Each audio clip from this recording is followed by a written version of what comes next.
Hello everyone, welcome to my mini vlog. Evening మా husband office అయిపోయాక vegetables కోసం అని చెప్పేసి బయటికి వెళ్తున్నాము. ఇంకా బయటికి అంటే చాలు మా అందరికన్నా ముందే రెడీ అయ్యి కూర్చుంటుంది మా ధృవి అయితే.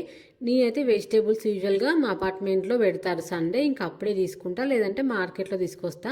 కానీ రీసెంట్గా మా ఇంటి దగ్గర వంశీ ఫార్మ్స్ ఓపెన్ చేస్తుండే అనమాట, ఆర్గానిక్ స్టోర్. ఒకసారి చూద్దామని చెప్పేసి వెళ్ళాము మేమైతే. అసలు స్టోర్ చూడగానే భలే అనిపించింది, ఆ లైటింగ్స్తో ఆ పక్కా విలేజ్ థీమ్ భలే ఉండే. పెద్దగా క్రౌడ్ అయితే ఏం లేరు, అంటే వచ్చి పర్చేస్ చేసి వెళ్ళిపోతున్నారు. ఇంకా నేను కూడా వెళ్ళగానే ఫస్ట్ స్టోర్ మొత్తం ఎక్స్ప్లోర్ చేశాను అనమాట. వెజిటేబుల్స్ మనకి ఓన్లీ వెనస్డే సాటర్డే మాత్రం ఫ్రెష్గా వస్తాయంట. స్టోర్ ఓపెన్ చేసి జస్ట్ 2 డేసే కాబట్టి పెద్దగా stock different varieties of items అయితే ఏం అవైలబుల్గా లేవు. మేబీ ఇంకొక ఫ్యూ డేస్ అవుతే వాళ్ళు మొత్తం అన్ని సెట్ చేసుకొని అన్ని ఐటమ్స్ యాడ్ చేస్తారు అనుకుంటా. ప్రస్తుతానికైతే కొన్ని పల్సెస్ అవైలబుల్గా ఉన్నాయి, అంటే కందిపప్పు, పెసరపప్పు, మినపప్పు ఇలాంటివి. ప్రైస్ అయితే కొంచెం ఎక్కువనే ఉంది. ఇంకా ఆకుకూరలు అవైలబుల్గా ఉన్నాయి, కానీ మొత్తం వాడిపోయినట్టు ఉండే అనమాట. ఈ సమ్మర్లో హీట్కి మన ఇంట్లో ఫ్రిడ్జ్లో పెడితేనే మొత్తం వాడిపోయినట్టున్నాయి. ఇంక ఇక్కడ అట్లనే మొత్తం వాడిపోయినట్టుండే. ఇంకా సాఫ్లవర్ ఆయిల్ అయితే అవైలబుల్గా ఉంది. గ్రౌండ్ నట్, సెసిమ్ సీడ్స్ ఇలాంటివి అయితే అవైలబుల్గా లేవు. అండ్ హెర్బల్ షాంపూ అయితే ఉంది. అండ్ మనకి వంశీ ఫార్మ్స్ అంటేనే మెయిన్ ఫేమస్ హనీ అండ్ గీ కదా, అవైతే చాలా అంటే చాలా క్వాంటిటీస్లో ఉండే.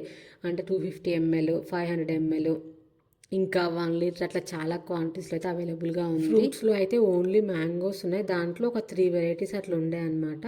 అసలు ఇంటీరియర్స్ ఎంత బాగున్నాయి, లైటింగ్స్తో మొత్తం గ్రీనరీగా పక్కా ట్రెడిషనల్ ఒక విలేజ్ థీమ్లో అనిపించింది. ఇంకా మనకి క్యాషెస్ అవైలబుల్గా ఉన్నాయి, రెడ్ చిల్లీ పౌడర్, టర్మరిక్ అయితే ఉంది. అండ్ నాటుకోడి ఎగ్స్ కూడా ఉన్నాయి. మేము మెయిన్ నాటుకోడి ఎగ్స్ వెజిటేబుల్స్ కోసం వెళ్ళాము.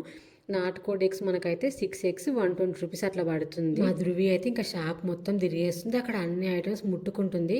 అంటే మోస్ట్లీ గ్లాస్ ఐటమ్సే ఉన్నాయి. ఒక్క ఐటమ్ కింద పడి బ్రేక్ అయినా మనం మినిమం 500 అట్లా పే చేయాల్సి ఉంటుంది కదా.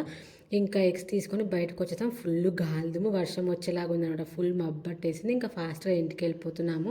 ఆన్ ది వేలో జామున్ ఫ్రూట్స్ ఉంటే అవి కూడా తీసేసుకున్నాము. ఆ వెదర్కు ఏమో నాకైతే పానీపూరి క్రేవింగ్ వచ్చింది. ఇంకా మా ఇంటి పక్కనే పానీపూరి బండి ఉంటే ఇంకా పానీపూరి తినేసాం అనమాట. ఆల్మోస్ట్ 6 months అవుతుంది పానీపూరి తినక. ఫైనల్గా తినేసా ఆ రోజు.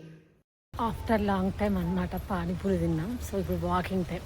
అప్పుడు ఫుల్ పానీపూరి తినేది డైలీ వన్స్ కాలేజ్లో ఉన్నప్పుడు. ఇప్పుడు ఇయర్లీ వన్స్ అట్లా తింటున్నాం అనమాట. కొంచెం సేపు వాకింగ్ చేసేసి ఇంక ఇంటికైతే వెళ్ళిపోయామన్నమాట. అంతే ఈ వీడియో. If you like this video please వీడియోని లైక్ చేయండి, ఛానల్ సబ్స్క్రైబ్ చేసుకోండి. Bye bye.